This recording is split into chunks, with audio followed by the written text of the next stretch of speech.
Hello, everybody, and welcome to the Weekend Big Show, powered by Law Dog Sports. I'm Chuck Ramsey, the Law Dog, here with you on our inaugural broadcast of the year 2026. Joined, as always, by my good friend Jeremy Schroeder, and the ruler of the airways is he. And, man, Jeremy, what a week it has been. Football all the way through, and then just the playoffs, and it's all capped off last night with a complete debacle trying to end a game with 6 seconds left. That was crazy.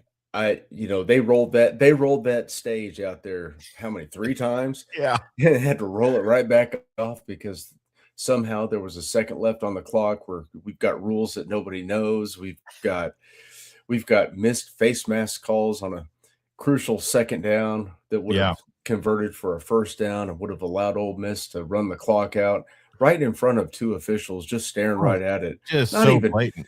Not even just a little tug. I mean, he got spun. Yeah, all the way around, twisted around, and Ole Miss with the win last night, and a big statement for Trinidad Chambliss, the former Division II quarterback from Ferris State up in Michigan. Our good friend Dan Narva's stomping grounds right there by him. But just want to remind you that we are the Weekend Big Show, and we are streaming live on Facebook, Twitter, X, and YouTube. Please subscribe to our YouTube channel, and then also give us a follow on the other platforms. And you can give us your comment right here, right now, and interact with us during the show. So, the bowls, Jeremy, and we kind of, we did our episode last week, called it Boxing Day, as a tribute to our Canadian and British friends. But how about that, eh? But I thought Boxing Day was a little lame as far as the soccer action last Friday. Just one game on Boxing Day. I always thought that was like their Christmas Day for soccer. But then, the weekend started, and we made the Pop-Tarts Bowl must-see TV in our house. We actually huddled around in the living room, and we watched the Pop-Tart Bowl. I saw Kalani Sitake basically do a Joey Chestnut with a full Pop-Tart, and it was just grand. And that is the best concept for a bowl game ever made to man.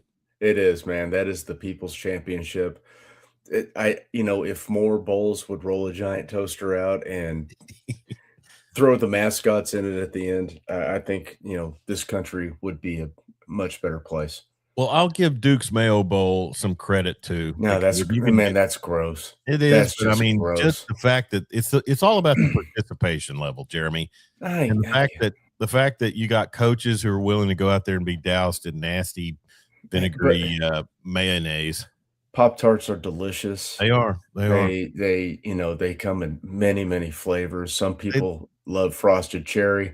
I was always a big frosted blueberry guy myself. I love blueberry. Cherry is frosted cherry is probably my goat. We're a strawberry family. I mean, it's strawberry around here. My boys, I mean, I hate to admit this, but they were basically raised on brown sugar cinnamon. Brown sugar cinnamon is delicious. I do enjoy the brown sugar cinnamon. And fun fact, if you go to the Sam's Club, you can get the giant mega box, and most of it is brown sugar cinnamon, but there are also frosted strawberry in them, which those are top shelf as well. Yeah. There's not a whole lot of bad combinations. The s'mores are good. Man, Pop-Tarts. I feel like we're breaking this down like John Madden. Oh, it's totally. Oh, we got man. Caliendo type thing going, if I could do an impersonation. Connor Card checking in. Idaho Potato Bowl dumps French fries on the coach, and that's awesome. Also, I do enjoy that. The Sun Bowl had the big inflatable bowl of cereal at the end zone, and Arizona State. Who's their sponsor? That's Tony the Tiger. Oh, yeah. Frosted Flakes are good, too. Pretty good. I love some Frosted Flakes. If I'm going to hit empty calories, man, it's going to be Fruity Pebbles, Frosted Flakes, Pop-Tarts. Oh, man, just give it to me. John Arnold checking in on Facebook says s'mores Pop-Tarts are top tier. I'll have to try that one. They are very good. They are But very good. even with all the love for Pop-Tarts, I gotta say the big cakey looking Pop-Tart just seems like it'd be too thick and too much crust. I mean, Pop-Tart is gotta be, handheld. It's gotta Sure. be, but still it just seems like the most fun of any bowl game. And I just wish somehow they could have gotten BYU versus Illinois and had, a sumo match right there for the Pop-Tarts. I want to see Bielema and Sataki there. Yes. Mangino's gonna ref. Connor Carr says Chuck needs a Raisin Bran bowl for seniors. Wow. Connor, I'm actually an all brand guy. So what was the sketch back in the 80s? Colon blow. Colon blow. And they actually got Roberta Flack, either Roberta Flack or Phoebe Snow, to sing the theme to that. It had a colon blow in the morning. All right, so we started last week with the Pop-Tarts Bowl and then kind of worked our way through several others. I got to say, New Year's Eve, Jeremy, it does hold a different significance for me since I'm not a big partier anymore, to basically be able to watch football, and have a meaningful game that evening going into New Year's Eve celebration. Yeah, that was more than a day. That was the Miami game. Okay. Yeah, it started out the Cheez-It, or there was, let's see, let me look at something. Cheez-It Bowl, quick. Michigan, the Texas. Cheez-It Bowl was that day. Yeah. But then you also had the ReliaQuest Bowl with Iowa basically knocking the dog hell out of Diego Pavia several times. Man, they scored 41. Was it 41 or 34 points they scored? It was 34-27. So obviously a massive offensive output. But you also had the Las Vegas Bowl with Matt Rule getting schooled by a rudderless Utah team. And then, Texas. Got a head coach. They're not rudderless. They've got their head coach. They had a head coach in waiting. Sure. Michigan and Texas was a big one to watch. And then, like I said, the Sun Bowl, which is sponsored by Tony the Tiger Duke, gets the win over Arizona State, and then capped it off with that really just a beatdown by the Canes down at the Cotton Bowl. And I'm telling you, the memes about Michael Irvin and gifts after that, all the videos came out from that. And I get it, he's excited his alma mater is back to prominence or relevance, but man, you got to take a break, dude. You're 55. Hey, your heart still explode on the sideline. Unc is still in great shape, though. Yeah, he looks like he's in good shape. Dan Narva on Facebook, boys got brown sugar cinnamon Pop-Tarts in their Christmas stockings. Unfrosted raspberry is my favorite. Huh. I gotta have the frosting.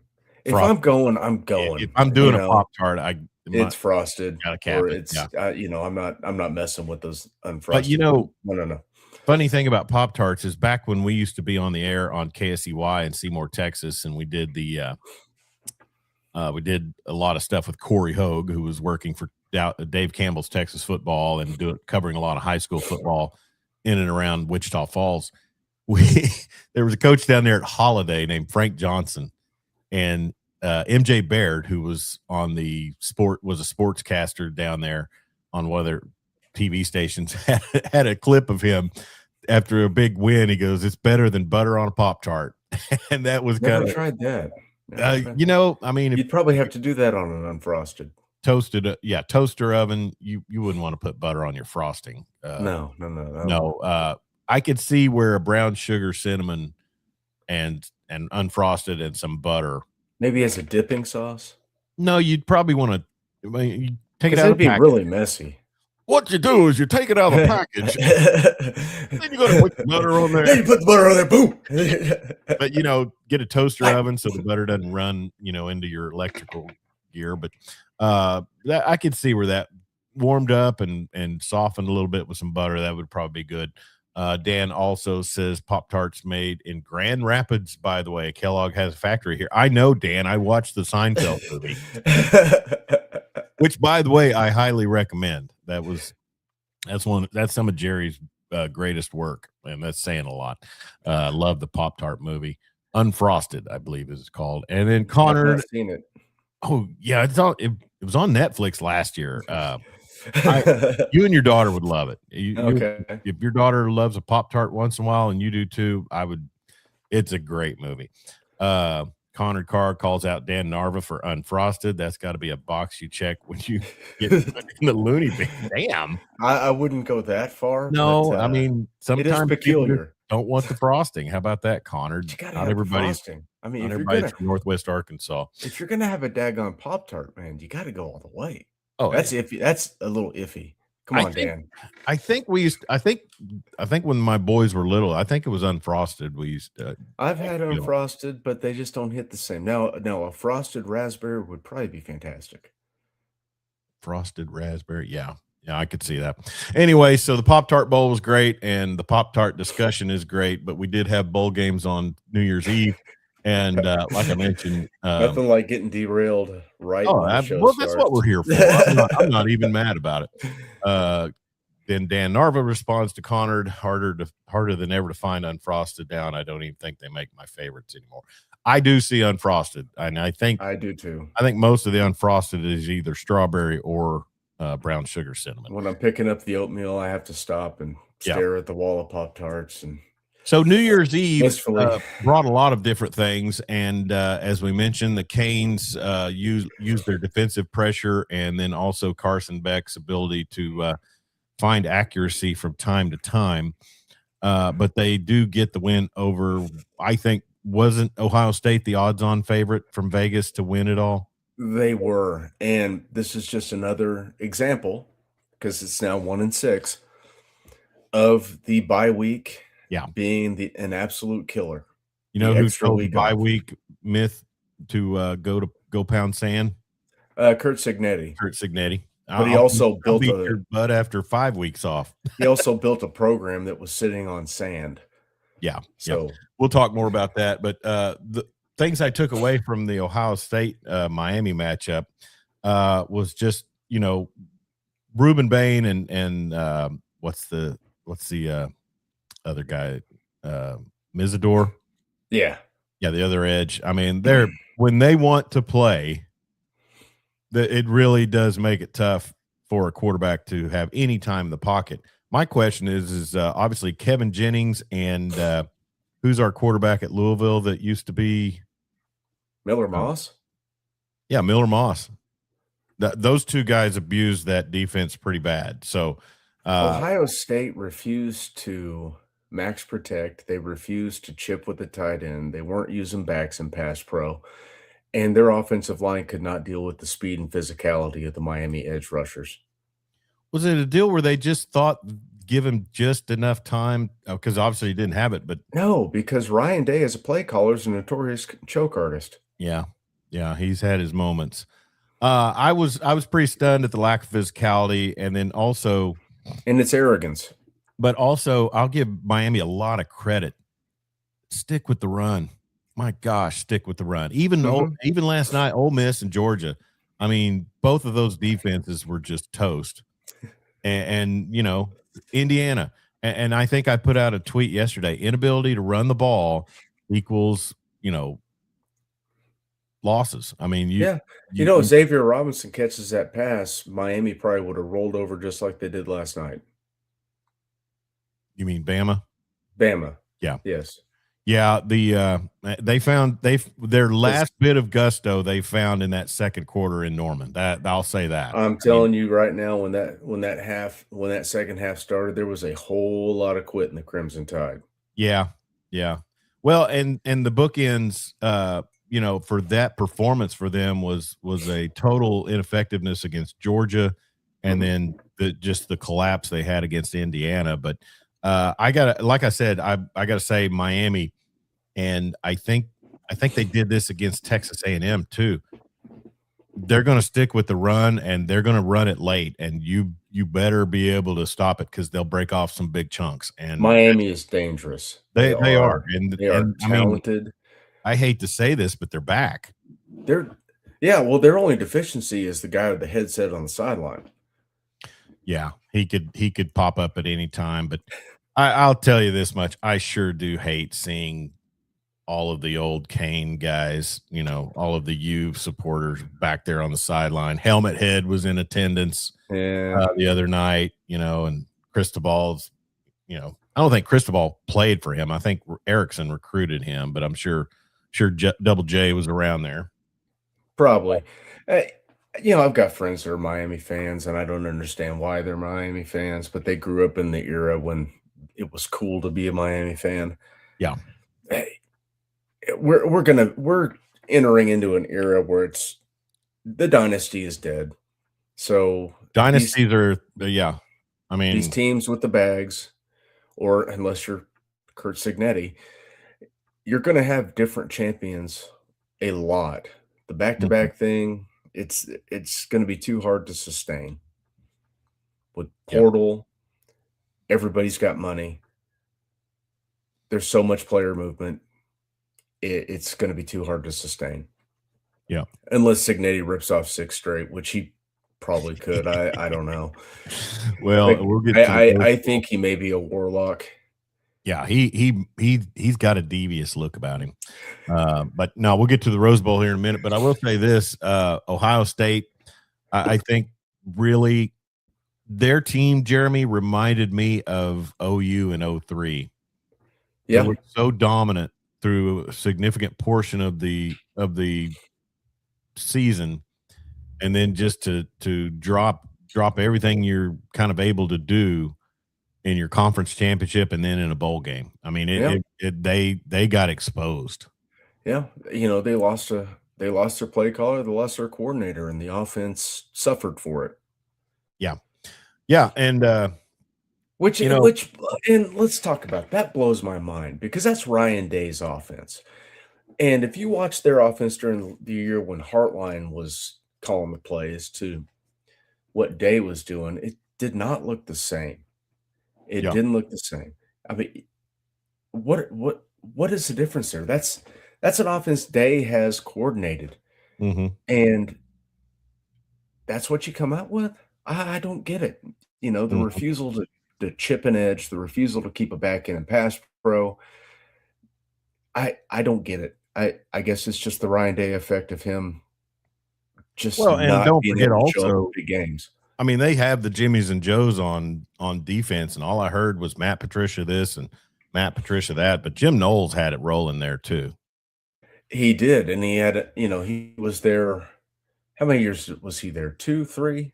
Yeah, 3 at the most, I think. Yeah, and that's typically his window to when he gets those guys playing really well as a unit.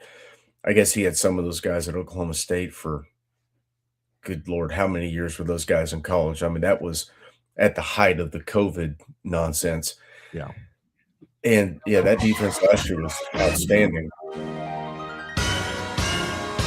Breaking news, Jeremy. Running back It, Taylor Tatum, former number 1 running back in the 2024 recruiting class, has entered the transfer portal. well, I figured that was about to happen. The kid, You have ball security issues. You're that's gonna, you're gonna have a hard time finding the field. his true freshman season. He'd get the ball, he'd look dynamite, but then he'd put it on the ground. Yeah. He needs to go somewhere, probably not in the SEC. And Kosar and Schnellenberger were my favorite Canes. No Dan, love for Jim Kelly, huh? Dan Narva, you have ingratiated yourself with OU culture and fans and the system very well in the short time that you've what you've told us have been following the Sooners. But Schnellenberger, not the way, brother. That is not the way. They wrote me not to run the wishbone. Dan, we love you, but no. Hey, without Schnellenberger, we Yeah, wouldn't there's have no John Blake. there's no John Blake. We would have 2/3 of the humor surrounding the '90s in OU football Our lore. good friend of the program, Mike Steely, would have far less Yeah, material. yeah. I think Jeremy, what jumped out to me, and kind of transitioning into the Orange Bowl as well.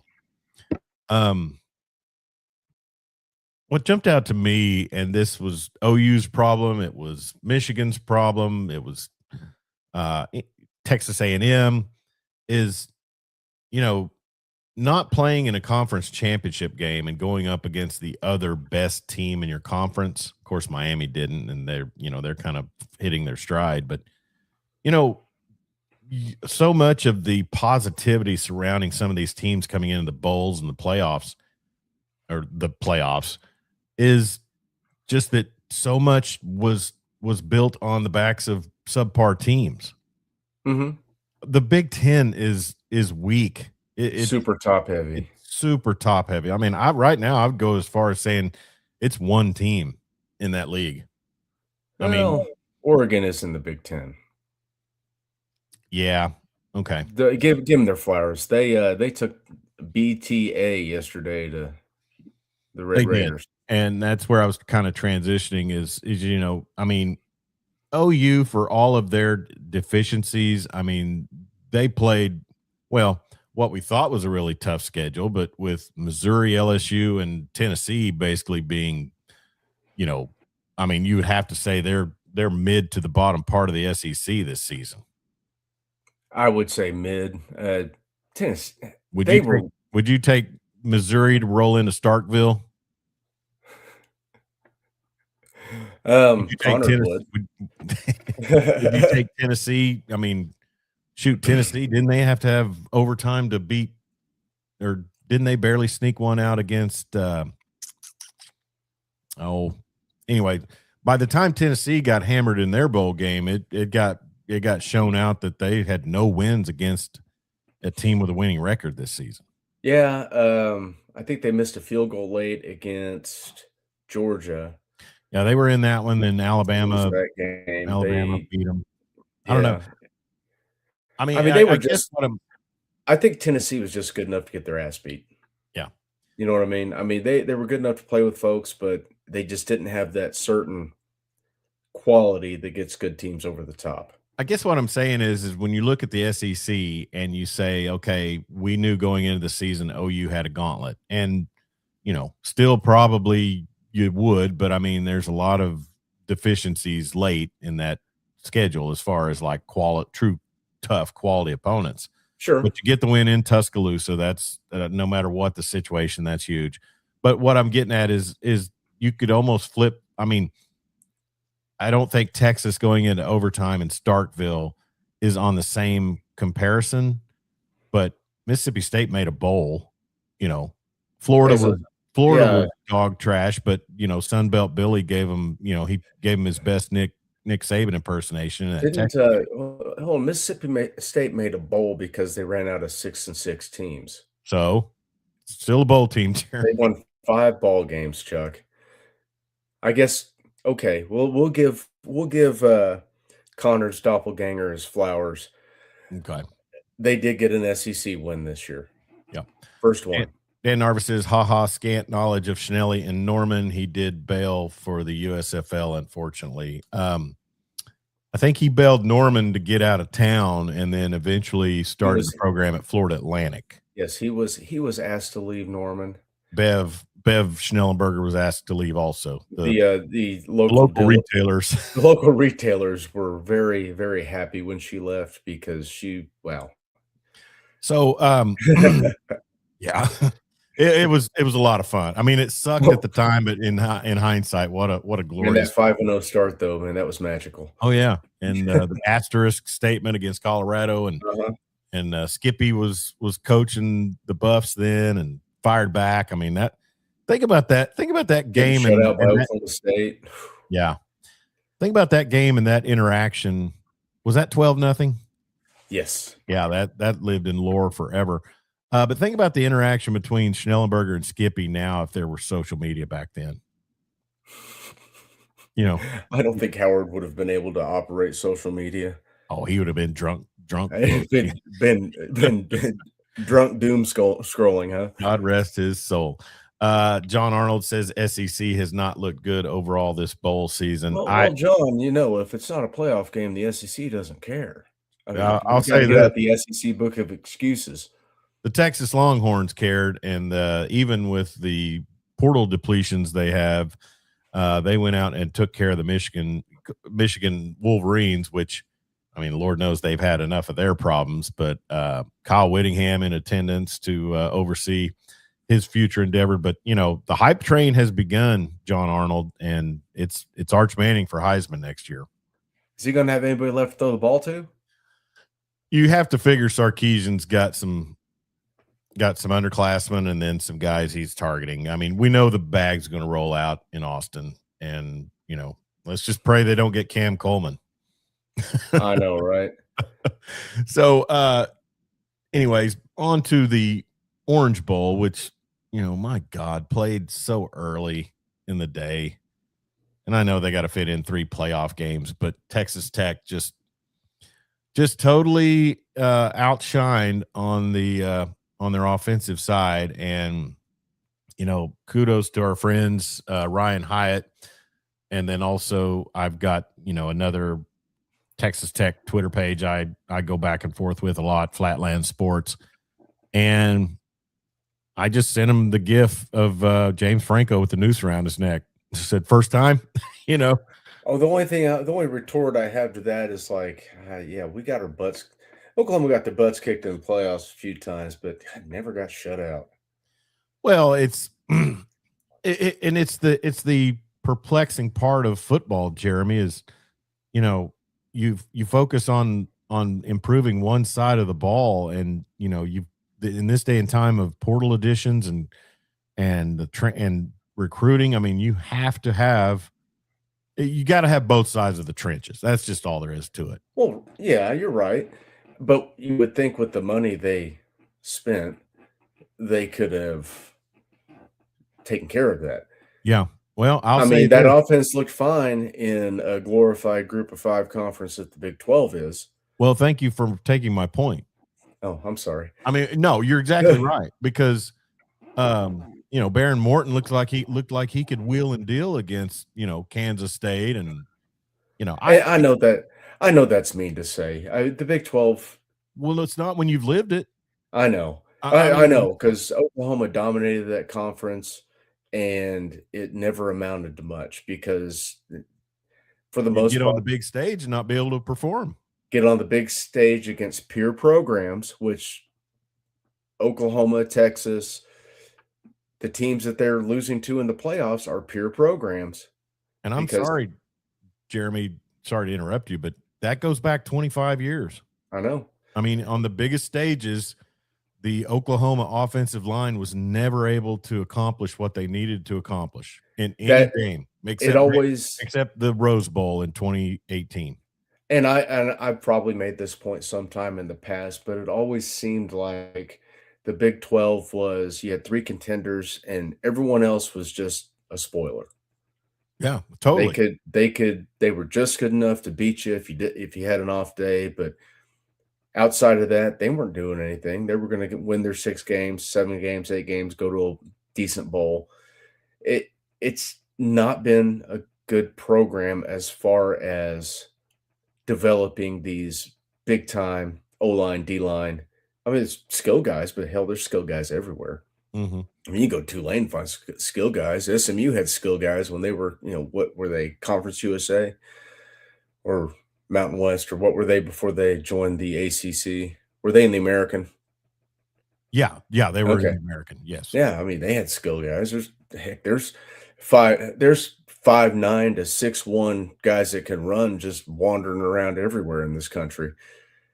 It's the trenches. You got to be good in the trenches. Exactly. And I would think that in this day and time, and we're talking about, Texas Tech and all of the assets they have and the Matador Club and things like that, that will be addressed. But then, like I said, iron sharpens iron. And I think probably Texas Tech will need to schedule a little heavier on their non-conference. Go to some. You must. You want to insert yourself in the conversation of being a potential, front runner. If you want to win at the highest level, if they want to win at the highest level, they need to do everything they can to bolster that conference or get the hell out. I felt bad for Baron Morton in the post game yesterday. I felt bad for Jacob Rodriguez. Rodriguez will have a great future in the league. I think a lot of those guys on that Tech defense will have a great future in the league. Yeah, they've got some dudes on defense, man, but what a catastrophic day for Baron Morton. How many Well, turnovers they have? 5? yeah, 2 fumbles and 3 INTs and 2 3 picks. fumbles. I And think the heck, picks were all by the same kid. one corner had 2 picks and Yeah, recovered a fumble, yeah. He w and he had uh, 5 tackles. He had a heck of a day. mhm, yeah. But, Oregon's doing I mean, I get they're doing it right. It's within the system, but they're good on both sides of the ball up front where you have to be. Yeah. It was Brandon Finney Jr., Brandon Finney Jr. 3 takeaways on the day, and then, Tech couldn't run the ball, and therein lies the thing, Jeremy. In this day and time, once the run pass option or the zone read was added to the spread, I think it took away from a lot of the identity that the Mike Leach offense and system had. It's a And I'm not an crutch. offensive coordinator. Huh? The RPO's a crutch, Yeah. and I've heard this all week, we don't do either thing well, so we're gonna do this. So they do the RPO to try to sneak a run in there or pull it and pass it. We're not great at either, but this is a way we can do both. And you have to be good at taking the ball from center, turning around, straight handoff to somebody, and let the O-line do their work. That's what Oklahoma And wasn't good at this year. Tech was abysmal at it yesterday. They've been pretty good at it all year, but Big 12.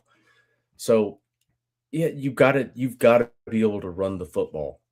yeah. Run the damn Um, ball. First Orange Bowl shutout since 1992, pitched by the Oregon defense yesterday. I thought, who was the Twitter page that put it out? Sweatshops greater than oil money. Yeah, yeah, yeah. I think I think I you did. tagged. I tag in that? Yeah. I think so. I Well, was wondering if Cody Campbell was going to finance some points at halftime. we get something here. Well, they had a few drives. They just got turned away. The interception into double coverage on a short throw in the corner of the end zone. That's unforgivable. I mean, Yeah, and that was they had 3 to the short side of the field, and they tried to run a rub. and I'm sorry, I despise jet sweeps to the short side. Yeah, I, it's dumb. You wanna what give is your the guys point? you gotta give your guys as much room as possible Yeah, to try to yeah. make something. Uh, Um, Dante Moore was pretty efficient, 26 of 33 for 234. He wasn't much in the first half. We know that. I mean, well, you don't have to be when your defense isn't gonna give no, up any points. uh well, just I feel bad for Tech, but it's all part of the process too. And if they're going to go forward and be what they aspire to be with the assets that they have in their program, then you're going to get your head kicked in once in a while. But you got to take that and go fix what was obviously the problem. And honestly, I don't want to bag too much on a quarterback, but I mean, health wise and performance. I mean, when he was healthy, I guess he could navigate an offense pretty dang well in Lubbock, and then do some things in the Big 12. But I think, I mean, we're talking about a program that has Mahomes and Graham Harrell and those guys. Cliff Kingsbury and I don't think Morton's going to be up on anybody's top 5 quarterbacks in Tech lore. probably not, but man, He's a 3-star coming out of Eastland. Leach Leach threw out some stat machines. Yeah. You think Leach would have got shut out yesterday? No, he would have willed that team to a score. And that's what's so funny is the folks in Lubbock in the area, they despise all things Matt Wells, but I'm pretty certain Matt Wells recruited Morton. God, was it that long I ago? think That seems so. like a long time ago, but I guess it was only 2021, 4 I years believe. ago, yeah. But also, I mean, I tell you who wouldn't have gotten shut out yesterday. Who's that? Maverick MacGyver. That name Our would favorite have name got them 10 quarterback. points. That's right. That's worth 10 points in its own. So Tech gets blown out in the Orange Bowl yesterday, 23-0 and shutout. And then it was on to the Rose Bowl and another type of beatdown, which I got to say, Kalen DeBoer gets the and I don't want to cuss today. he gets the weenie award for kicking the field goal when they're down when they're down 38-0. I mean, I guess you Was could it there? roll It was 24-0 at that either point. way, whatever. Well, you gotta get those 3 points at some point, Chuck. Yeah. It's Yeah, like we teams didn't get kicking shut field out. goals on second down. Yeah. I just think it's hilarious to see Alabama kind of run through some of the mess that OU has over the past playoff era. Well, I think the Alabama mystique might be finally dying. Oh, I Would you mean, they agree with said it that? last night, and hey, kudos to you for working out at the same place as a dude who has extended segments on Scott Van Pelt. Oh, Dusty? Oh, he was all over last night. Dude, Dusty was great on that broadcast Friday night. He was I great last night too. Yeah, Wait, he you talking about on his play-by-play? yeah. Yeah, yeah. Yeah, he did a really good job. I'm Uh-huh. happy for him. That's what a turnaround from what happened in Norman to Uh-huh. now he's man, doing Yeah. awesome. I mean, he's Van Pelt's go-to guy on breaking down the playoff games. So, Well, good for SVP, man. That's a good one to have. oh, Van Pelt knows. Morning, Michael Booze. Busso saying good morning. Hello, Michael Busso, and good morning to you. No, what I'm going to say is that, you know, the Rose Bowl, I mean, the whole context of teams with a bye or winless, and then it's Alabama, and I think Dusty or somebody on the play-by-play just said Alabama doesn't scare people the way they did under Saban. No, Um, they're you know, they're soft. they They do definitely not. were yesterday. I mean, they found their last bit of go-go juice in that second quarter against Oklahoma. Yep. And then that was it. And that took an They took epic nothing on the road. collapse. That took an epic collapse of what was the second best unit on Oklahoma, which was the special teams. Yeah. Yeah, exactly. I mean, the difference in that game were the 10 points that they scored off of those horrible, horrible. And I'm talking the pick six, that happens. Yeah. But you give them the ball twice in scoring range from your punter. Mishandled punts. Yep. Yeah. Well, and kudos to Fernando Mendoza and their system, because how often, is the Heisman jinx still a real thing? I mean, I know they haven't won it yet, but I mean, usually the Heisman goes out and the first game gets tub thumped. I think it's only if one of our guys wins it. This show is sponsored by CCW Safe, legal self-defense coverage with plans starting as low as $19 a month. Visit the link on the scroll at the bottom, and then also in this description of our broadcast on your social media platform. And they handle everything from legal defense to physical, financial, and emotional support. If you're involved in a self-defense incident, they offer support, deep expertise, and personal care, and self-defense coverage that goes beyond the basics. As I always say, I would say friends with two of the three founders, and they have a great company, CCW Safe.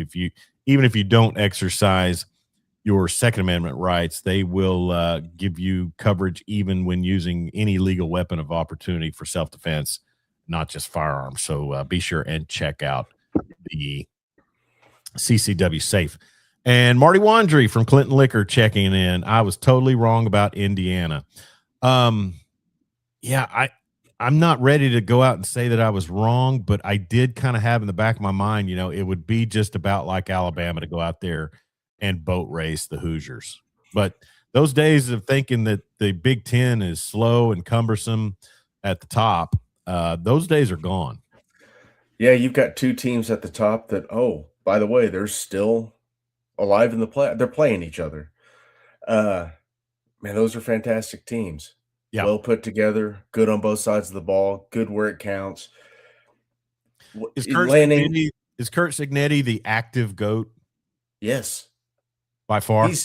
He has built the best program in these United States on a swamp. Mm-hmm. Because there was no foundation when he got there. First bowl win since 1991, and I think they said Trent Green was the quarterback then. Trent Green, I forgot he played at Indiana. pretty certain it was him, or was So there's yeah, 2 Trent NFL Green. players from Indiana I know now, Trent Green and Antoine Randall. Yeah, Michael Penix did some time at Indiana. That's true. I forgot about Penix. Yeah, Antoine Randall. Yeah, you know they got to give part of their success some credit to Kevin Wilson, don't they? Do they? Do they? There was a coach in between Kevin Wilson and Cignetti. But what he's done, he's capitalized on the flawed system that we're watching now, the portal. He's just better at it than everybody else. So get over it, He knows how to identify talent. He knows how to identify guys that will fit with what he wants to do. And he molds them to what he wants to do. The attention to detail is insane. You rarely see mental busts out of Indiana. They are sound. They're big. They're fast. He's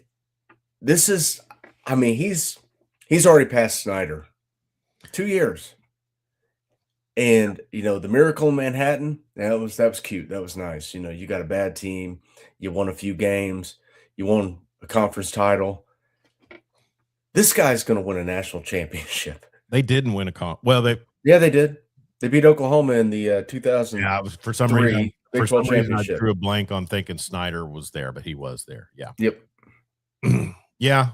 I mean, this is some uncharted territory for a program, an upstart program.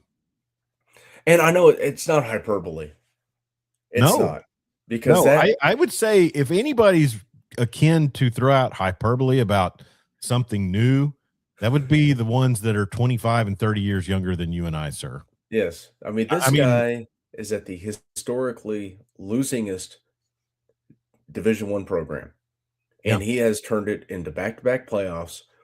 He's won a playoff game. He's in the quarters. He's won the Big Ten with some good teams in the Big Ten. I mean, Ohio State exists. Oregon's a really good team.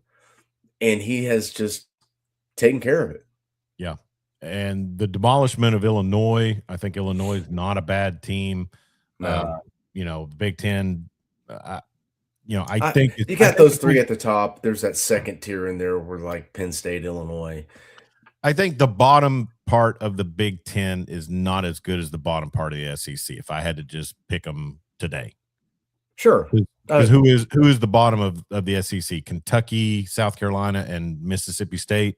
Sure. Yes. Florida. Yeah. Bottom of the Big Ten, you got Rutgers, Maryland, Northwestern. Yeah. Keep going. There's more. Michigan State. Sorry, Dan.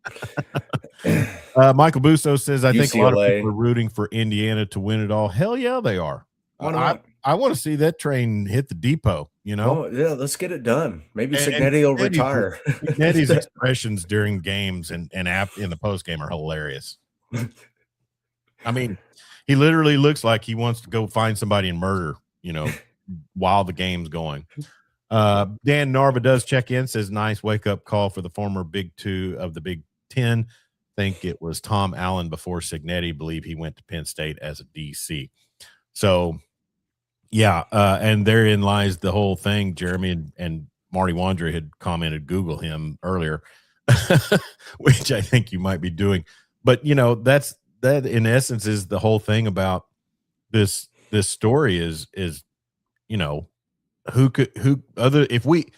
we had not had Kevin Wilson here as an offensive coordinator, would we be able to sit here and remember that he had coached Indiana? Oh, no. I want to think seems like was DiNardo there for a while? Jerry DiNardo? Yeah.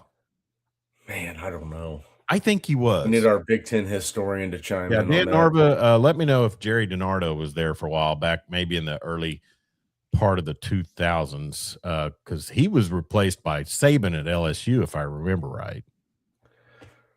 I may be I've got the list pulled up right now. Let's see. Coaches. Oh, my gosh. Okay, here we go.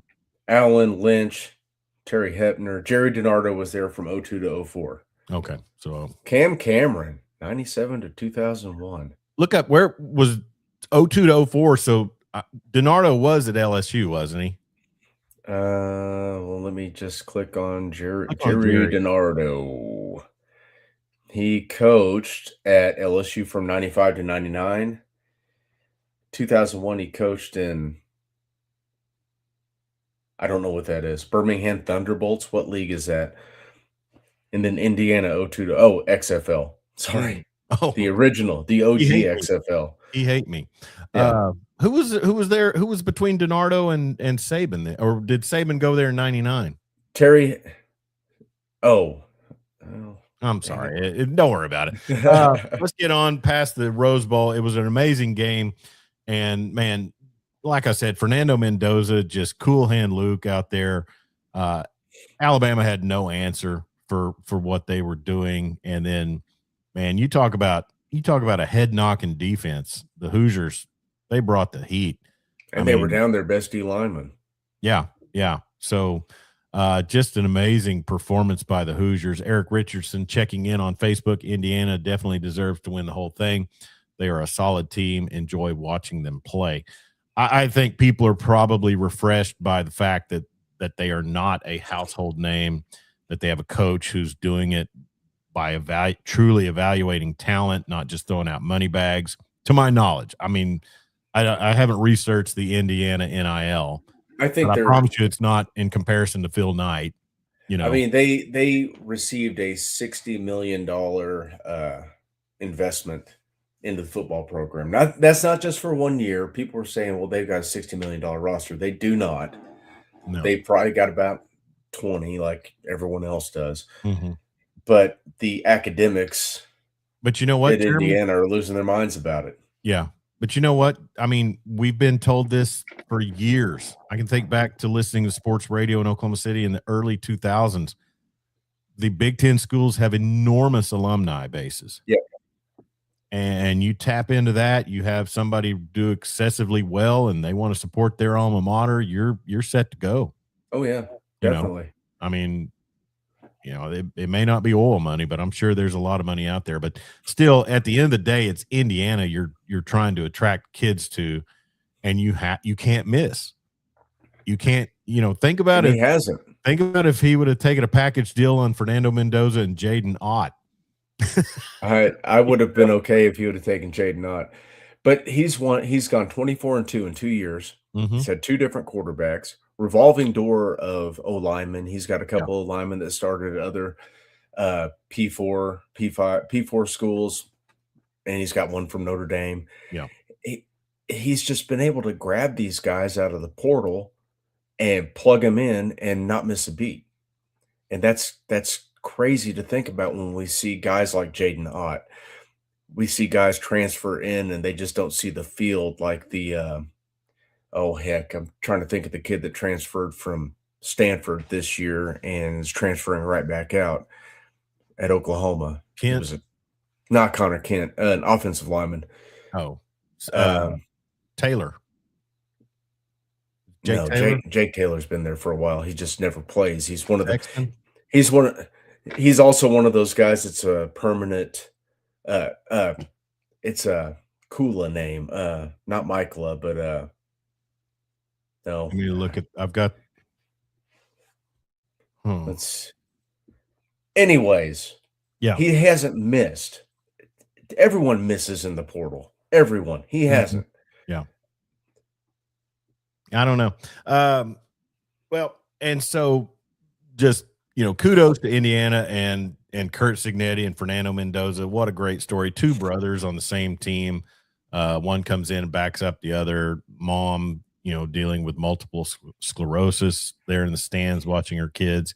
It's truly a story that college football's made about, and also it's great to see them go out and look dominant, and I just hope that continues.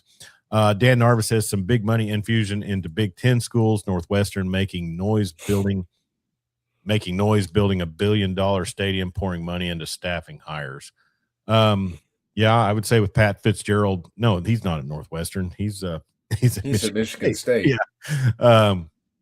Yeah, Northwestern. I mean, all those big broadcasters basically from there.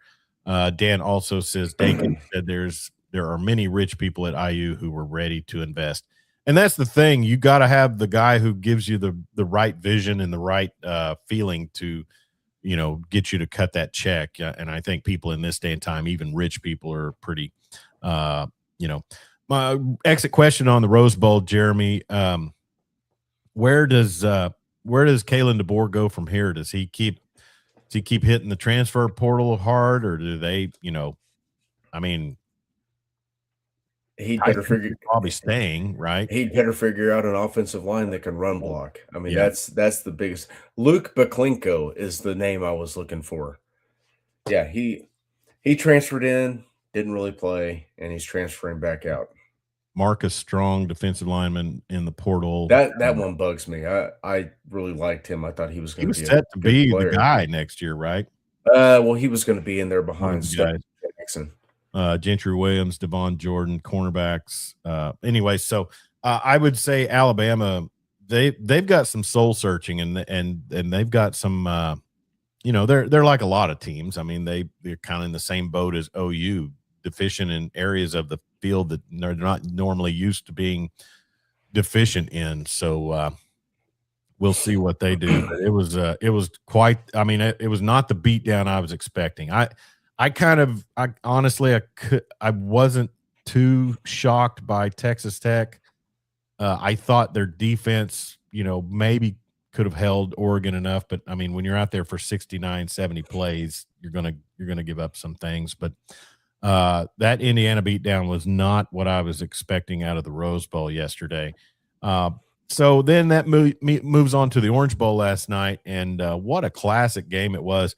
My favorite moment of the night, Jeremy, was watching the end of the first half when the Mississippi receiver did not get out of bounds, and they try to rush the field goal unit out there with Tried the fire drill. They were and gonna spike it on fourth down, and then here the comes the field goal. cameraman and all of their geniuses or all of their genius maneuvers focused on Joe Judge, the assistant head coach. He was losing his effing He was mind. just losing it. And so what a second half by the Rebs as they went out and just, a 20-point fourth quarter. Looks like Georgia's going to do what Georgia does against them. I put out on our text thread that Ole Miss is probably the best team in the SEC. They just have a Georgia problem. And within minutes of that, they were I think you accused me of jinxing Georgia after that. You did. Yeah. So obviously I have a lot of power in my text threads. But anyways, what a game by Trinidad Chambliss, the former Ferris State national championship winning quarterback. Marcus Stribling had a great game. And did you hear Dusty Dvorak on Van Pelt after the game talking about Chambliss? I did not. I went to sleep. So he was talking about when his play-by-play crew did the Arkansas and Ole Miss game. And I think that was the first game that Chambliss started. Mm-hmm. And he said Charlie Weiss Jr. comes in there and is in the staff meetings or in the production meetings and is just giddy. And he says, well, what are you? He goes, we get to use Chambliss. And apparently he had just dominated in fall drills, and they were just pleased as punch with everything he did. Why was he not starting from the get-go? Who Lane Kiffin, this offensive genius, couldn't see that guy was the dude to get your program up to the next level? Who knows? He probably had a lot more invested in the other kid. Oh, sure.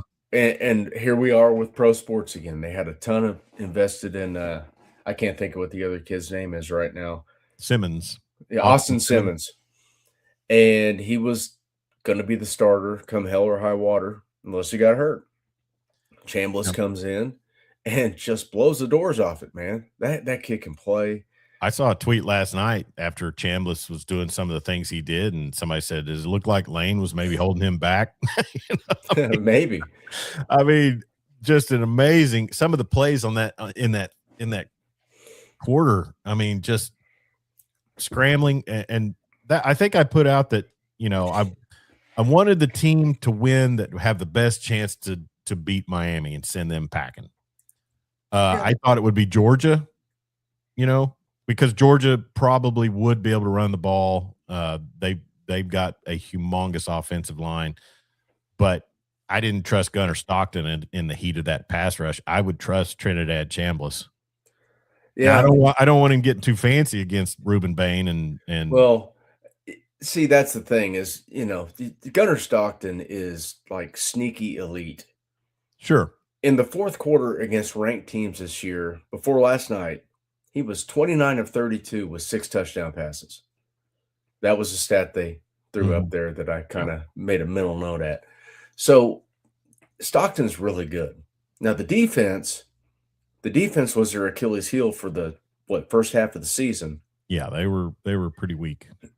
Every once in a while, it will rear its ugly head and be that bad defense again. But for the most part, they've been pretty elite. They were pretty elite. Chambliss, he just creates so many problems. I Oh, yeah. mean, We saw he that firsthand against OU. and what Venables said, he runs just enough to piss you off because Yeah. he can move around. I know you made the comparison with Vic. No. I Well, would say he's more like Russell Wilson when he was in his prime.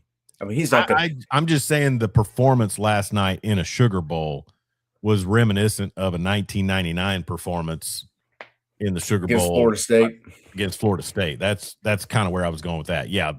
I never try to get into comparisons, I promise. 30 of 46. No turnovers. 30 of 46. Now, He went on threw a 12 completion streak or something there. It was 13, I think. Yeah. He threw 2 balls away, just threw them out of bounds right at the end to kill clock. Yeah. So 30 of 44. They dropped 5 passes in the first half that hit guys right in the hands. Yeah, they did. So accuracy, which I know that was one of those things. I guess Ferris State runs a lot of option. Is that right? Dan, chime in. I'm not sure what Ferris State runs. I haven't had the pleasure of watching them. Dan Narvis's early season, you didn't really know what you have in a real game. Arkansas was probably a good opponent for Chambliss to cut his teeth. I could see that, but man, when the guy's showing out against your defense, the kid's a winner. He's a winner. And what impressed me so much about him is the accuracy, the deep ball accuracy. That ball he threw to not Wingo, Stribling in the fourth quarter to get him into that field goal range. Wasn't that on third down? It was on third down. They were running a zone, but they were covering man in the slot. Yeah. He identified that at the line of scrimmage. Stibling just runs a little post, throws a dot, just rips it right down the seam, hits him in stride. Great throw. Dusty used a phrase last night when he was breaking that down. Sorry to interrupt you. That with Stribling, if I'm even, I'm open. Yep. And they showed he did a jab step inside, then took off on the streak, and it was just over. ran like a little skinny banana post, just like a tiny jab step, to look to give the impression of a post, and then he was gone. And the throw he made to, I think it was Stribling on the 2-point conversion. Mm-hmm.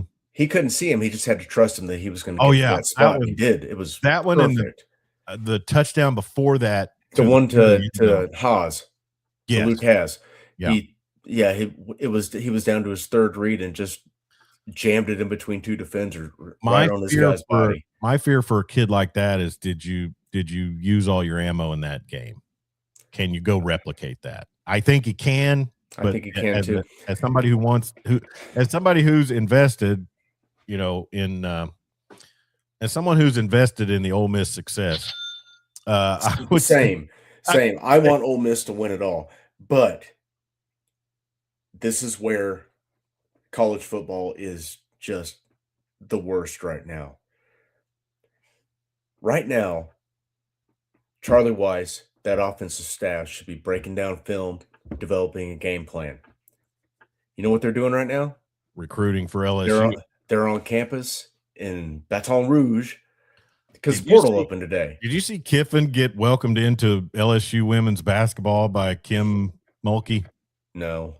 She walked him out there hand in hand from the back of the house to the arena floor, just doing a victory lap with him. I just thought you two deserve each other. Man, college football is so broken. I despise LSU. I Yeah, hate them I normal facets. want Pete Golding to have so much success at Ole Miss just out of spite Yeah, for Kiffin and the way the NCAA has set this calendar. yeah. We So, shouldn't be talking about 2 more games. We should be talking about a national championship game right now. yeah, We're and at January 2nd. The portal is open, I think and Dan Lanning said that yeah, earlier he in the did, week. and he Yeah, was right. And, I mean, he can say that from his crystal ivory tower because, he's got all that Nike money and, they're living on easy mode. yeah. But programs like Ole Miss, and they've got money, but they're not a blue blood. They're not a traditional power. They've got it rolling though, and they need every advantage they can get. And the biggest advantage they could have would be having their offensive staff on campus right now, breaking down film and developing a game plan for Chambliss against Miami. But no, they're in Baton Rouge, getting ready for the portal season, and it's awful. It's Yeah. just awful.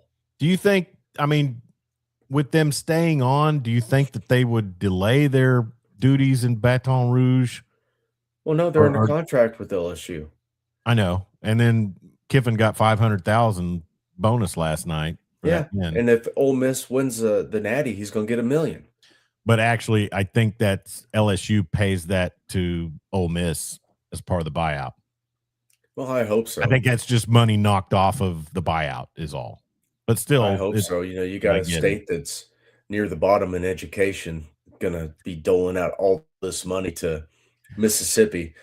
Careful with that rock you throw. We have a Oh, glass house right here. I am in no way, shape, or form happy with the way the education system is in this state, Yeah. but it's hypocritical. Well, as much as we bag on officiating, I got to say, last night did they say that was a Big Ten crew? Yeah, They were awful. That's the worst. that is just college You know, officiating these days. I guess Kirby Smart was pretty upset about an interference that didn't get called. Okay, interference can be, they gave them 2 there in the last part of their last touchdown drive. One I thought was a little iffy, but then to miss the face mask on that carry so blatantly, That would have salted the game away for it Ole really Miss. would have salted the game away. And I just thought that was ridiculous. But then I had no idea that you could do an onside kick, And the clock recover it, didn't and be start. down and still have a play left. When you onside kick with 1 second left, you figure, well, what are we going to do? Obviously I don't know the rules that well, but I could not imagine looking at that. The way they were describing it was even confusing. They said, "Well, just tap the ball." Okay, well, you touch the ball. And it's Georgia live. picks it up and runs it for a touchdown. You lose. Yeah, Kick you it out don't. of bounds. That's I a mean, the penalty. thing about it is They get an that untimed down. There's no way to win picked in it that up. situation. Yeah. On the onside kick, I didn't think it was going to go 10 yards. It takes a funky spin and turn and hits the 10-yard line, and a Georgia player is laying down and fields it. So that constitutes that he is down and that And no time expired. if you try to field it like a ground ball, well, you're going to get your clock clean. The ball's going to be live. Yeah. But So I mean, there's literally no way to win in that situation. If you kick it out of bounds, the offense probably gets an untimed down. I don't know. I didn't. there is a way to dig that win. deep. You have an untimed down and you run it, and if the miracle in Tennessee or the I know. I guess you'd be able to fall on ball, anyway, or if you bat it out of bounds, maybe they can herein lies the accept the thing. penalty and get another shot at it. One common theme that we're seeing through this bowl season and the playoffs, Jeremy, is the officials. It's totally due to interpretation. What's pass interference? It's totally due to interpretation. What's a catch? And then now we know that apparently there's all kinds of I hate to use the word shenanigans because it brings up bad memories about a former broadcast, but apparently there's things that go along with a onside kick with no time left. So whatever. I think part of the penalty for taking a safety in that situation is you lose the ability to onside kick.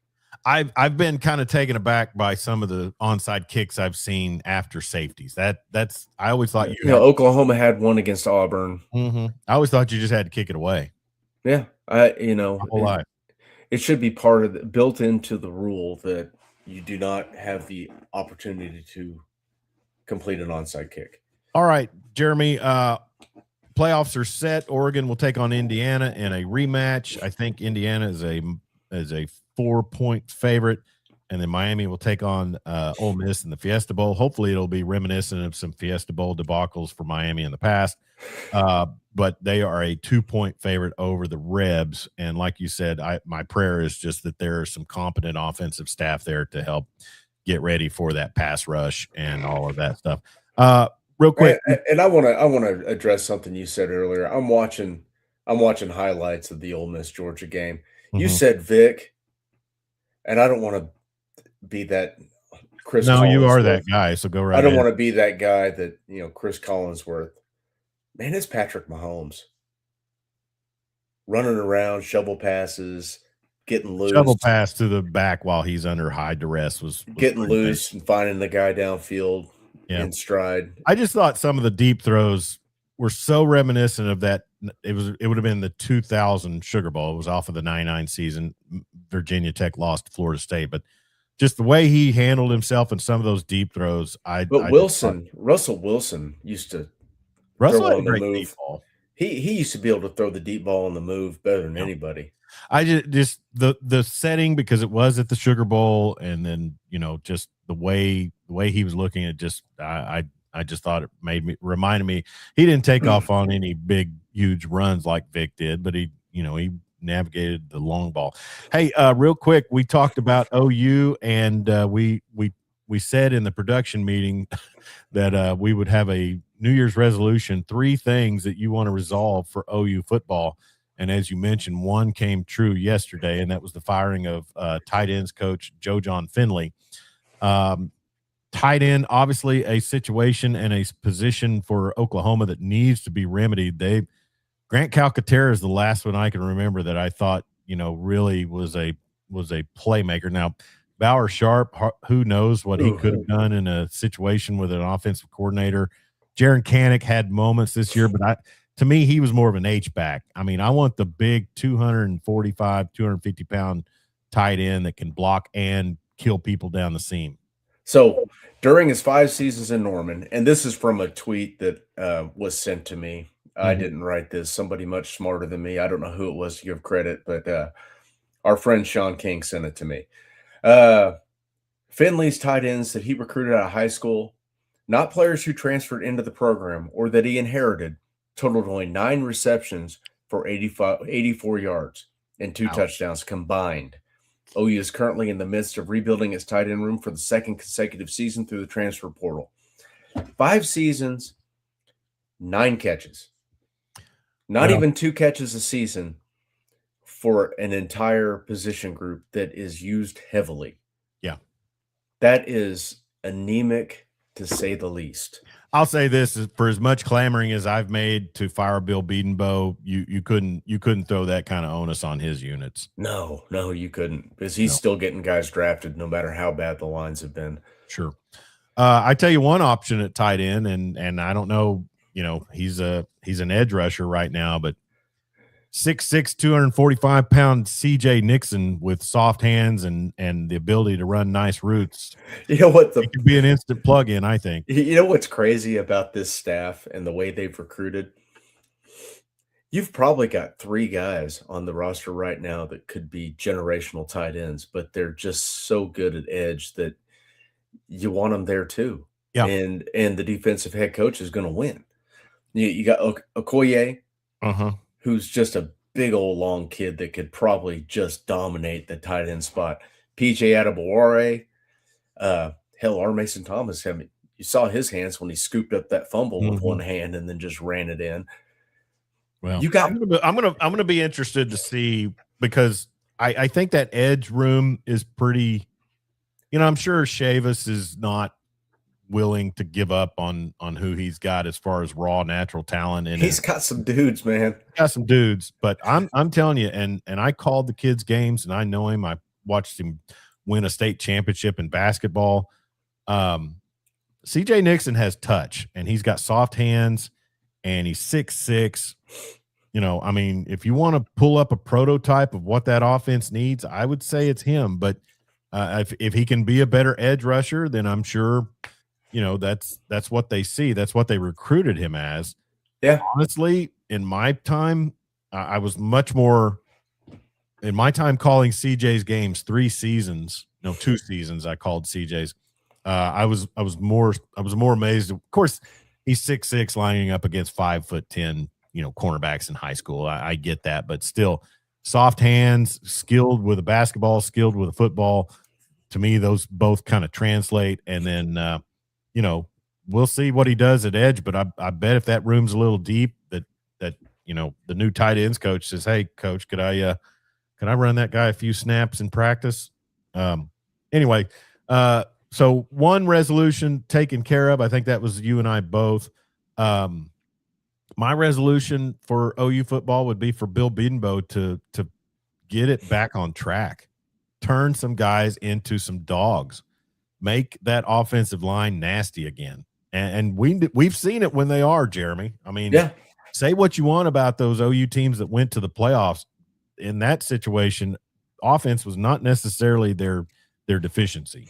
No, you Maybe need running the guys. ball at times or protection in that Bama game, but that was Cortland Williams or Quinnen Williams. Quinn Williams, yeah. You need guys like Orlando Brown, who's nasty, who's going to get every once in a while, who's going to get a 15-yard unsportsmanlike because he's going to drive someone 20 yards down the field and plant them. Eddie Pierre-Louis kind of got a little bit of that in him. Fasusi, a lot of freshman mistakes this year, but overall was very solid. Foji, at times, was good this year. He was supplanted at that right tackle spot by Derek Simmons, who at the time was better, but he's got a ton of growth to do. And he's got the ability. Coming back. Who? Michaela is coming.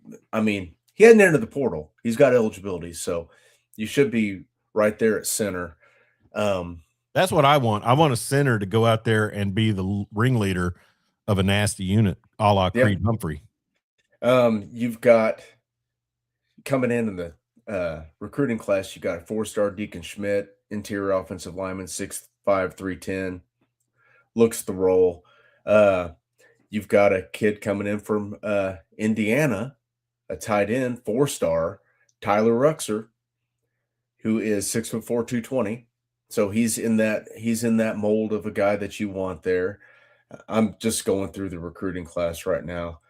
Noah Best, 3-star, 6'4", 295, interior offensive lineman. What's the third resolution for this OU team, Jeremy, in 2026? I want Ben Arbuckle and whoever he has coordinating that run game to sit down with Shanahan and Signetti's group in the offseason and see what they do. Mm-hmm. Watch how they run the ball. I guess it would be Bedenbaugh. I know he's a really good offensive line coach, but when you lose the ability to learn, you might as well just lay down and rot. You're done. Well, and my what I've been told my entire life, Jeremy, is that run blocking gets linemen motivated. It does. You go out and you get to hit somebody, you get to drive them back. That motivates you. That gets you nasty, and they've got to figure that out. And they have a running back core that I think could make some hay behind just a few openings. Yeah, and by no means am I down on what this staff did this year. I mean, they made a playoff. They ran through a difficult portion of the schedule. They dealt with the Mateer injury that really hampered him. I mean, we saw a healthier Mateer against Alabama. He made the one critical mistake, but overall that night he was really good. Mm-hmm. He made some great throws. You've got to have you can't put it all on him. Yeah. He's a good quarterback. He's not a great quarterback. They need to take something off his plate. Well, and turn around and hand the ball off and get 4 or 5 yards is a great equalizer to keep a defense honest. Mm-hmm. All of these programs that have lost in the last, Ohio State couldn't run the ball against Miami. Yep. Texas Tech couldn't run the ball against Oregon. OU couldn't run the ball against Alabama. It just goes on and on. A quarterback will not be really good unless they have a running game, except Arch Manning. But the Deacon Schmidt kid is rated as a Rivals elite prospect. Yeah. So if Big Bill um, continues to trend of playing young guys, we could see him plugged into that right guard spot Mhm. and, let him grow. Yeah. I would say for the defense, I want to see progression in the back end. I want to see the secondary become a unit that is comparable to that front seven. And Cortland Guillory, Cortland Guillory is that dude. the But secondary took leaps this year. they did. You would They have to had, say that, right? I think you're going to be a little better. Reggie Powers got some good experience this year. He's going to be a heck of a player. I'm ready to see Boganowski get the chains taken off and have him go out there and light dudes up. They don't call yeah, him the boogeyman for nothing. That other corner, Eli Bowen, Jacoby Johnson, good player, yeah. big physical kid. The And loss of Gentry Williams to the portal isn't the biggest thing because of the fact that he was no, never available. no, he makes it through. He made it into the game 7 this year. Yeah. And I want to say that's the most games he's played since he's been here. So, yeah, you are replacing a guy that is elite, but I mean, good kid, really good player when he's healthy, Yeah. but you just can't count on him. All right. So also skill players, receivers. I want somebody to fill in. I think you got to keep Satania. And then You got to bring in you need Cam Coleman. I mean, that's right now in the portal, you need probably a D tackle. You need at least 2 O linemen. You need a linebacker, and you need a big time weapon that can split out wide. yeah.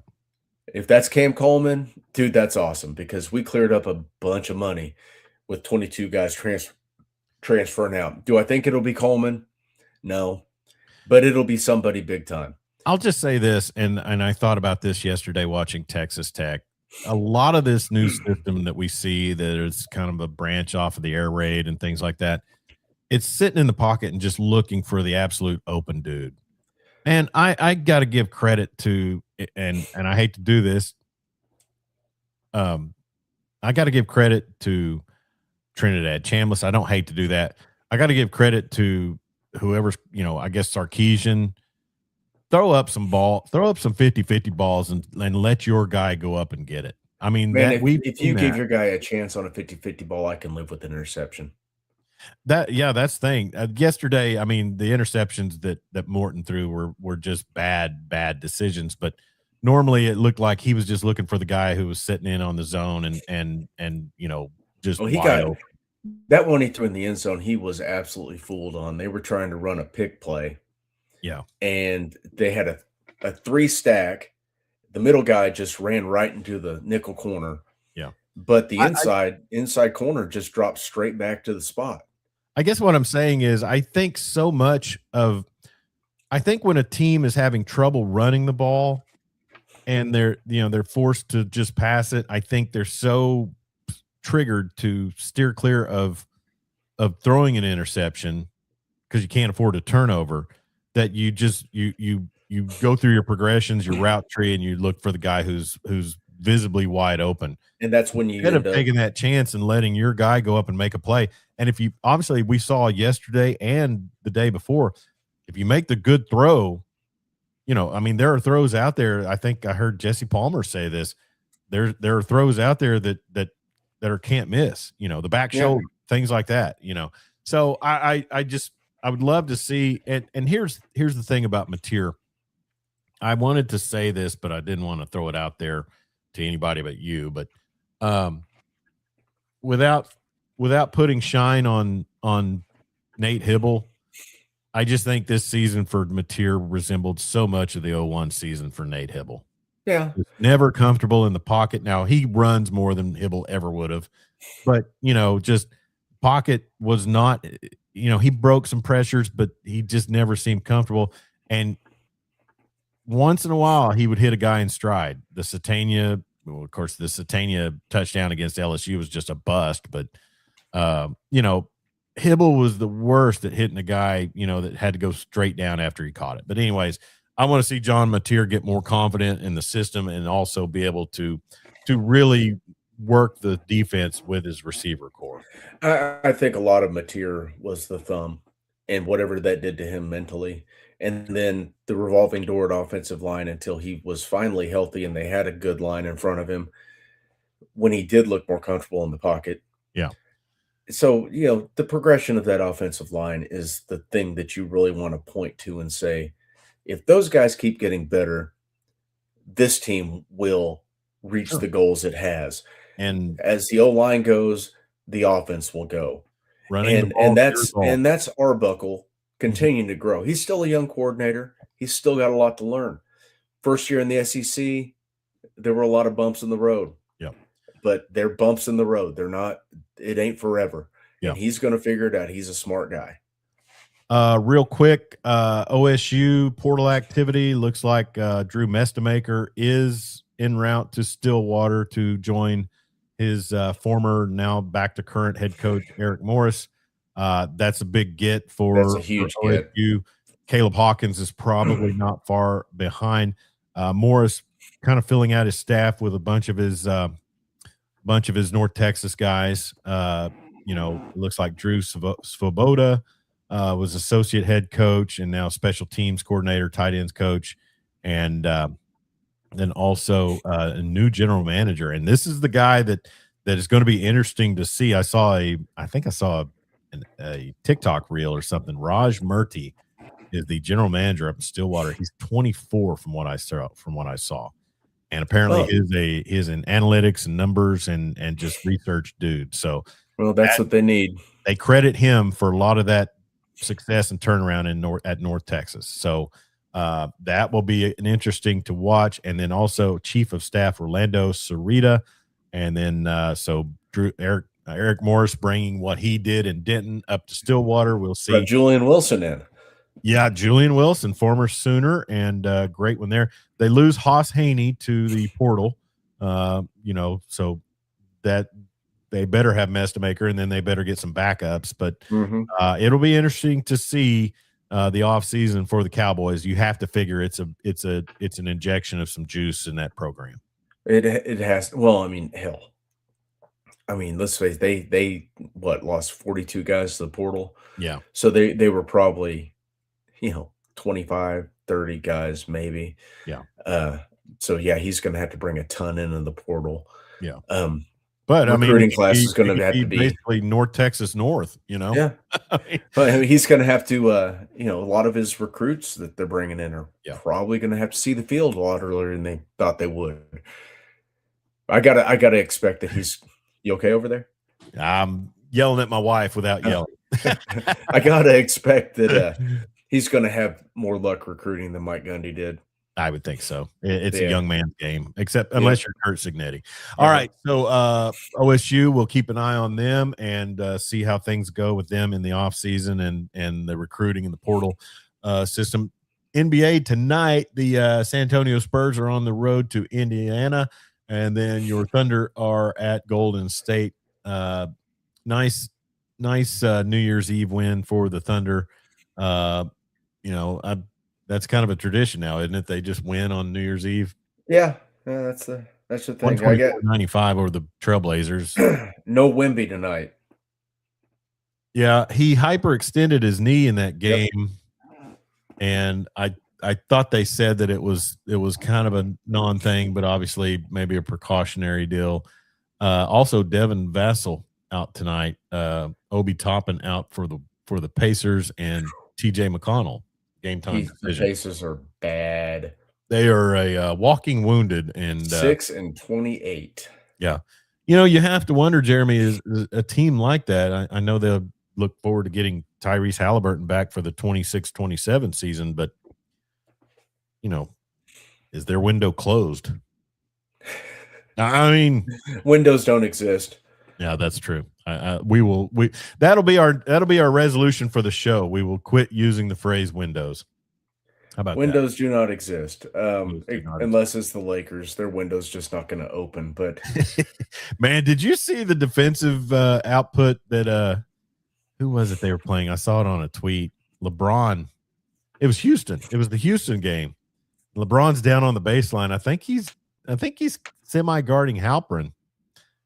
and just He's in his area. They deflected the ball at the free throw line, but Houston recovered it, and LeBron's all the way down the court. they take a shot, and Halpern's there for the easy putback. So they got some big issues in LA. What's your personal resolution this year, Jeremy? Personal resolution? I didn't really make one. I didn't either. Yeah. I did get on the elliptical last night for 30 minutes. Yeah, I'm getting ready to go to the gym, but right. that's no change. I've got to integrate some weight training. I'm just a big pile of slop in the upper body anymore. Well, did they stop putting the plus minus in people's stats? Because I'm trying to look at what LeBron's raw plus minus is for the season, because it was bad. Let me see if the score does that for teams. See, LeBron James. I'm not seeing it on the score either. Maybe that's something LeBron told them to take out. I'm pretty sure he's been in the negative the last 2 years, and it's like significantly in the negative. Yeah. So he's on the floor, and teams are, I want to say it was like 31.5 points. Yeah. Teams are better than them when he's on the floor. Well, he's averaging 20.3 points per game, and that's all that matters, Jeremy. I guess. Yeah, he needs to retire. That's all it is. It's a total stat pad. Oh, now. I know. All right. Well, I tell you, I put out the post yesterday to let people know, maybe if they haven't followed us all that long. We've been doing this since 2018. Ooh. Some time off there. I mean, but you and I, and the reason I say that is I was watching a Rick Beato video, the guy that breaks down songs. I love Rick Beato. Yeah. Love that guy. He was talking about his podcast and his content, and he said most podcasts only make it 8 to 10 episodes. We're a podcast. I mean, we started out as a radio show that was also broadcast on Facebook, but well, we've been in podcast form this whole time. I've uploaded episodes to SoundCloud, Spotify, but we're a long ways into this, man. I know, 7 years. Following is up there. We got, we'd love to grow it, love to get more. But, I got to say, and I'm not comfortable enough to sit on here and just blab myself. Our friend Ryan Hyatt, he's on 30 minutes a night talking and interacting with comments. That would be tough for me if I didn't have you to bounce things off of, and you to keep me on track with some of my comparisons and some of my despair. This program probably wouldn't exist. So big shout out to you, ruler of the airways, Jeremy Schroeder. Well, thank you. I like to try to supply some perspective, and sometimes you're a little too glass half full, but hey, that's all right. It's all good, baby. All right. Well, he is Jeremy Schroeder, ruler of the airways. I'm Chuck Ramsey, the Law Dog, and this has been the Weekend Big Show here to kick off the year 2026, and we appreciate all that tuned in and commented, and we appreciate all of our support and fans, and we hope that your 2026 is going to be outstanding as well, and we would appreciate it if you would get on YouTube and subscribe to our channel. That's at Law Dog Sports on YouTube, also Facebook and Twitter X. Follow us. We probably interact more on Twitter as far as our banter goes than the other platforms. But if you want to see whole episodes, go to YouTube. If you want to interact with us, usually Facebook and Twitter are the best. And then also, we do upload audio of this podcast to Spotify. So follow us on Spotify as well. We have no listeners on Spotify. It could go the way of the dodo by the midway of this year. Okay. We didn't even get into baseball. Rangers before long we'll have pitchers and catchers reporting, Jeremy. It's too soon. It's way too soon to talk about baseball. So playoff football still going on, the NFL going on this weekend. We will follow it as best we can and get back with you next Friday for the Weekend Big Show. We want to thank our sponsor, CCW Safe, legal self-defense coverage with plans starting as low as $19 a month. Please visit the link at the bottom of the page in the scroll or in the description of this broadcast. Jeremy, have a great week, buddy. All right, you too. Jeremy Schroeder, Chuck Ramsey, the Law Dog. Be safe out there. Don't text and drive, and sure don't drink and drive. And we'll talk to you next Friday morning at 9 a.m.